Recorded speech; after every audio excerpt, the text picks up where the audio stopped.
Donald ট্রাম্পের সরাসরি হুঁশিয়ারি, ইরান যদি শর্ত না মানে তাহলে টার্গেট করা হবে বিদ্যুৎ কেন্দ্র, সেতু, পুরো অবকাঠামো।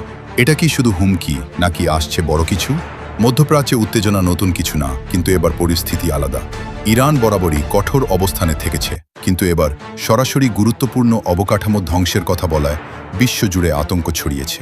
কারণ এটা মানে পুরো দেশকে অন্ধকারে ফেলে দেওয়ার হুমকি। বিশ্লেষকরা বলছেন এই ধরনের হুমকি শুধু সামরিক আক্রমণ নয়, বরং ইকোনমিক ও সিভিলিয়ান প্রেশার তৈরি করার কৌশল। বিদ্যুৎ কেন্দ্র ধ্বংস মানে হাসপাতাল বন্ধ, যোগাযোগ বিচ্ছিন্ন, পুরো দেশের জীবন থমকে যাওয়া। কিন্তু ইরান চুপ করে নেই। তেহরানের স্পষ্ট বার্তা, আমরা কোনো চাপের কাছে নত হব না। তাদের দাবি, যদি আক্রমণ আসে তাহলে পাল্টা আঘাত হবে আরও ভয়ঙ্কর। এখন প্রশ্ন, বিশ্ব শক্তিগুলো কি করবে? রাশিয়া, চীন, কার পাশে দাঁড়াবে? মধ্যপ্রাচ্যের এই উত্তেজনা যদি বাড়ে তাহলে তা সহজেই ছড়িয়ে পড়তে পারে বিশ্বজুড়ে সংঘর্ষে।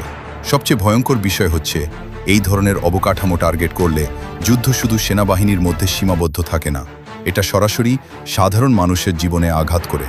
তাহলে কি সত্যিই নতুন যুদ্ধের দিকে যাচ্ছে বিশ্ব?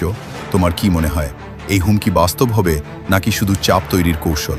কমেন্টে জানাও, আর এমন আপডেট পেতে সাবস্ক্রাইব করো।